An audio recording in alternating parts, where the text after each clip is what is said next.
नमस्कार। दिन भर की बड़ी खबरों में आप सभी का स्वागत है। मैं हूं शिवानी। आज की खबरों में बात होगी देश भर में वक्फ बिल को लेकर गर्म हुई सियासत की। पीएम मोदी की रिटायरमेंट खबरों के बीच पीएम पद के लिए योगी के नाम को लेकर चर्चा हुई तेज की। देखेंगे आप विधायकों पर किसानों के हल्ला बोल को, साथ ही जानेंगे आरक्षण पर नेता प्रतिपक्ष राहुल गांधी के बड़ा बयान को। खबर के अंत में बात होगी कि क्यों एक बार फिर यूपी सरकार को सुप्रीम कोर्ट ने लगाई फटकार। इसी के साथ आज दिन भर की सभी बड़ी और प्रमुख खबरों को जानेंगे विस्तार से। उससे पहले एक नजर सुर्खियों पर। वक्फ संशोधन बिल कल लोकसभा में होगा पेश, 8 घंटे होगी चर्चा। अखिलेश यादव बोले विरोध करेंगे, योगी ने कहा बदलाव समय की मांग। प्रयागराज में बुलडोजर से घरों को गिराने पर योगी सरकार को सुप्रीम कोर्ट से फटकार, मुआवजा देने का दिया निर्देश। आपके मंत्रियों और विधायकों के खिलाफ किसानों का हल्ला बोल, घरों के बाहर किया जोरदार प्रदर्शन। प्राइवेट कॉलेजों में भी मिले एससी एसटी और ओबीसी आरक्षण, कांग्रेस ने उठाई मांग, खुद किया था किनारा। वर्शिप एक्ट को चुनौती देने वाली याचिका हुई खारिज, सुप्रीम कोर्ट ने कहा मामला लंबित चुनौती से अलग नहीं, धार्मिक स्थल की जांच कराने की गई थी मांग। राहुल गांधी पर टिप्पणी से भड़की पंजाब कांग्रेस, सांसद रंधावा बोले सीएम मान पहले अपने गिरेबान में झांके, नेतृत्व पर उठाए थे सवाल। मोदी के रिटायरमेंट खबरों के बीच पीएम बनने के सवाल पर योगी का जवाब, राजनीति मेरे लिए फुल टाइम जॉब नहीं, केंद्र से मतभेद होता तो यहां मैं बैठ नहीं पाता। लुधियाना पहुंचे सीएम मान और केजरीवाल, भगवंत मान बोले 2000 टीचर को दी जाएगी नौकरी, अरविंद ने दिलाई कार्यकर्ताओं को शपथ। झारखंड में सरहुल पर 2 दिन रहेगी छुट्टी, सीएम हेमंत सोरेन ने 2 दिवसीय राजकीय अवकाश किया घोषित, ट्वीट पर दी जानकारी। नीतीश के एमएलसी गुलाम गौस बोले वक्फ बिल सही नहीं, किसान बिल की तरह इसे भी वापस ले लें, पूछा क्या मुझे महावीर मंदिर का मेंबर बनाएंगे। सरकार तुरंत जनगणना करवाए और जातीय सर्वे भी, खरगे का बड़ा दावा, कहा जरूरतमंद लोगों को हो रहा नुकसान। वक्फ की संपत्तियों को सरकार लूटना चाहती है, मौर्य बोले इसीलिए बिल में किया जा रहा संशोधन, सीएम ताजिया का आकार बता रहे। सपा मुखिया अखिलेश के पुतले को इलेक्ट्रिक शॉक, लगाया गया इंजेक्शन, स्टाम्प मंत्री के बयान के बाद हुई पीएम पर टिप्पणी तो भाजपा अखिलेश यादव के पुतले को लेकर पहुंची मानसिक अस्पताल। धीरेन्द्र शास्त्री बोले हिंदू राष्ट्र से पहले कट्टर हिंदू बनाएंगे, देश के हर गांव में बनेगा सुंदरकांड मंडल, जात पात और छुआछूत नहीं चलेगी।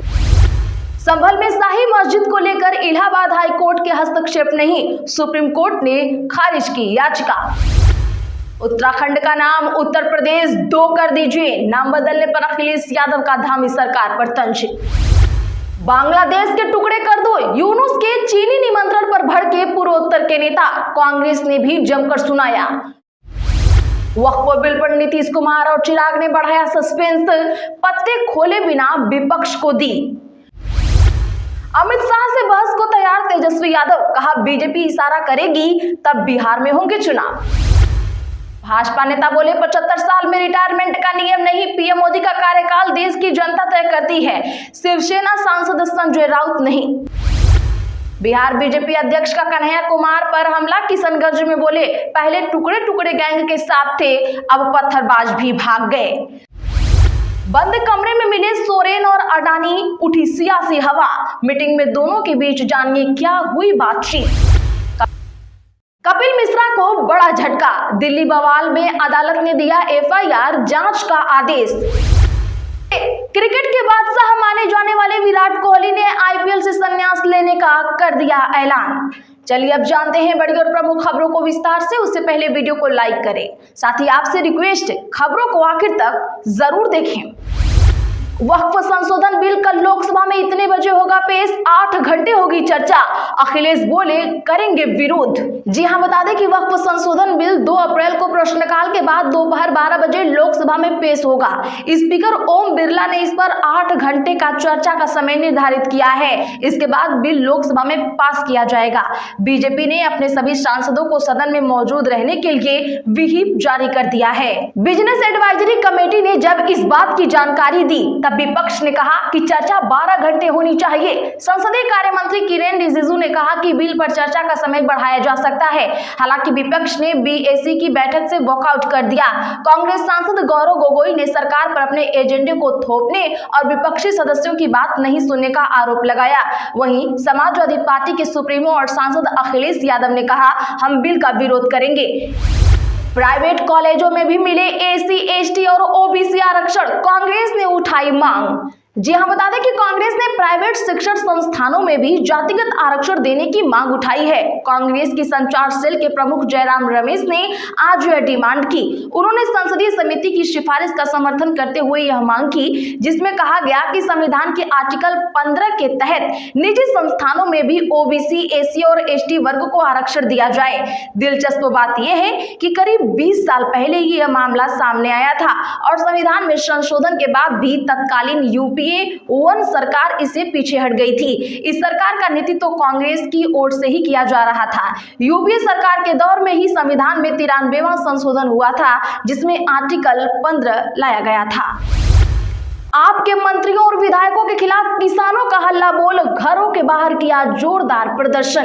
दरअसल बता दें कि आज पंजाब के किसानों ने पुलिस की ओर से प्रदर्शनकारी किसानों को शंभू और खनौरी बॉर्डर से हटाए जाने के विरोध में आम आदमी पार्टी के विधायकों के आवासों के बाहर जमकर प्रदर्शन किया। संयुक्त किसान मोर्चा और किसान मजदूर मोर्चा के नेतृत्व में प्रदर्शन किया गया। किसानों ने पंजाब पुलिस की ओर से 19 मार्च को की गई कार्रवाई की आलोचना की। पुलिस ने 19 मार्च को किसान नेताओं को उस समय हिरासत में लिया था जब वे चंडीगढ़ में केंद्रीय कृषि मंत्री शिवराज सिंह चौहान के नेतृत्व में केंद्रीय मंत्रिमंडल के साथ बैठक करने के बाद वापस आ रहे थे। सरकार तुरंत जनगणना और जातीय सर्वे कराए, खरगे का दावा, जरूरतमंद लोगों को हो रहा नुकसान। जी हां, बता दें कि राज्यसभा में आज जनगणना का मुद्दा उठा। सदन में नेता विपक्ष और कांग्रेस अध्यक्ष मल्लिकार्जुन खड़गे ने मांग की कि सरकार तुरंत जनगणना और जातीय जनगणना कराए। उन्होंने दावा किया कि जनगणना में देरी की वजह से बड़ी संख्या में लोग जन कल्याणकारी योजनाओं का लाभ नहीं ले पा रहे हैं। खड़गे ने राज्यसभा में शून्यकाल के दौरान यह मुद्दा उठाया और जनगणना में हो रही देरी पर चिंता जाहिर की। उन्होंने कहा कि साल 1881 से हर 10 साल बाद देश में जनगणना होती रही है। खड़गे ने कहा कि जंग, आपातकाल और अन्य संकटों के दौरान भी जनगणना हुई है, तो अब क्यों नहीं हो सकती। सरकार इसे तुरंत जल्द से जल्द करवाए। बांग्लादेश के टुकड़े कर दो, यूनुस के चीनी निमंत्रण पर भड़के पूर्वोत्तर के नेता, कांग्रेस ने भी जमकर सुनाया। दरअसल बता दें कि यूनुस के पूर्वोत्तर भारत को लेकर दिए गए बयान पर भारत में तीखी प्रतिक्रिया देखने को मिली है। पूर्वोत्तर भारत के नेताओं ने एक सुर में यूनुस के बयान का विरोध करते हुए बांग्लादेश को टुकड़ों में बांटने की चेतावनी दे डाली। असम के मुख्यमंत्री हेमंत बिस्वा शर्मा ने इसे अपमानजनक और निंदनीय करार दिया। वहीं कांग्रेस नेता पवन खेड़ा ने इसे पूर्वोत्तर के लिए खतरनाक बताते हुए केंद्र सरकार की विदेश नीति पर सवाल उठा दिए हैं। मोहम्मद यूनुस की एक वीडियो क्लिप सोशल मीडिया पर तेजी से वायरल हो रही है, जिसमें वे चीन की 4 दिवसीय यात्रा के दौरान पूर्वोत्तर भारत पर टिप्पणी करते नजर आ रहे हैं। वक्फ बिल पर नीतीश कुमार और चिराग ने बढ़ाया सस्पेंस, पत्ते खोले बिना विपक्ष को दी। दरअसल बता दें कि वक्फ संशोधन बिल को 2 अप्रैल को लोकसभा में पेश किया जा सकता है। उससे पहले सरकार और विपक्ष अपनी फील्डिंग जमाने में जुटे हैं।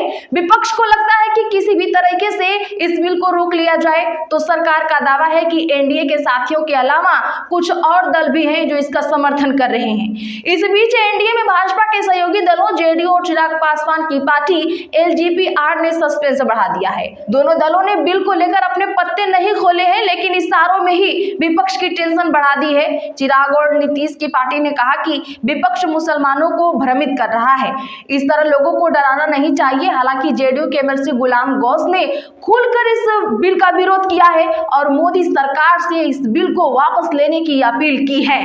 गुलाम गौस ने कहा कि हम डरने वाले नहीं हैं, हम डटकर इस बिल का विरोध करेंगे। बंद कमरे में मिले सोरेन और अडानी, उठी सियासी हवा, मीटिंग में दोनों के बीच जानिए क्या हुई बातचीत। जी हां, इन सब खबरों के बीच एक और बड़ी खबर झारखंड से आ रही है। आपको बता दें कि रांची में मुख्यमंत्री आवास पर उद्योगपति गौतम अडानी और हेमंत सोरेन की हालिया मुलाकात ने राज्य के राजनीतिक गलियारों में अटकलें तेज कर दी है। विपक्ष भाजपा को झारखंड मुक्ति मोर्चा के नेतृत्व वाली राज्य सरकार पर निशाना साधने के लिए हथियार भी मिल गया है। सूत्रों ने बताया कि लगभग 2 घंटे तक ये बैठक चली। पिछले साल सोरेन के मुख्यमंत्री के रूप में ऐतिहासिक रूप से लगातार दूसरी बार पदभार संभालने के बाद पहली मीटिंग थी। बंद दरवाजे के पीछे हुई इस बैठक के बारे में जानने को लेकर लोग बेहद ही उत्सुक हैं। अमित शाह से बहस को तैयार तेजस्वी यादव, कहा बीजेपी इशारा करेगी तब बिहार में होंगे चुनाव। बता दें कि बिहार के पूर्व डिप्टी सीएम और राष्ट्रीय जनता दल के नेता तेजस्वी यादव ने दावा किया है कि बिहार में चुनाव कब होना है ये भारतीय जनता पार्टी के हाथ में है। बीजेपी जब चुनाव आयोग को इशारा करेगी तब बिहार में चुनाव हो जाएंगे। तेजस्वी ने केंद्रीय गृह मंत्री अमित शाह पर झूठे आंकड़े पेश करने का आरोप लगाते हुए उनसे बहस की चुनौती भी स्वीकार कर ली है। आरजेडी नेता ने कहा कि शाह उन्हें जहां बुलाएंगे वो वहीं खड़े होकर उनसे बहस करेंगे। बिहार विधानसभा में नेता प्रतिपक्ष तेजस्वी यादव ने आज पटना में प्रेस कॉन्फ्रेंस कर बीजेपी पर जमकर निशाना साधा। उन्होंने दावा किया कि 20 साल तक जिन लोगों ने शोषण किया, बिहार के लोग इस बार उन्हें जरूर सबक सिखाएंगे और यहां पर परिवर्तन करके रहेंगे। उत्तराखंड का नाम उत्तर प्रदेश 2 कर दीजिए, नाम बदलने पर अखिलेश यादव का धामी सरकार पर तंज। दरअसल दर्शकों बता दें कि इस समय उत्तराखंड में 15 जगहों के नाम बदलने की घोषणा पर राजनीति शुरू हो गई है। इस फैसले पर धामी सरकार पर विपक्ष लगातार हमलावर है कि इस बीच समाजवादी पार्टी के अध्यक्ष अखिलेश यादव ने उत्तराखंड में 15 जगहों के नाम बदलने की घोषणा पर अपनी प्रतिक्रिया दे डाली है। प्रयागराज में बुलडोजर से घरों को गिराने पर यूपी सरकार को सुप्रीम कोर्ट ने लगाई फटकार और मुआवजा देने का दिया निर्देश। जी हां, बता दें कि सुप्रीम कोर्ट ने घरों को अवैध रूप से गिराने के लिए उत्तर प्रदेश सरकार और प्रयागराज विकास निकाय को कड़ी फटकार लगा दी है। प्रयागराज में बुलडोजर से घरों को गिराने पर अदालत ने कहा, ये हमारी अंतर आत्मा को झकझोरता है।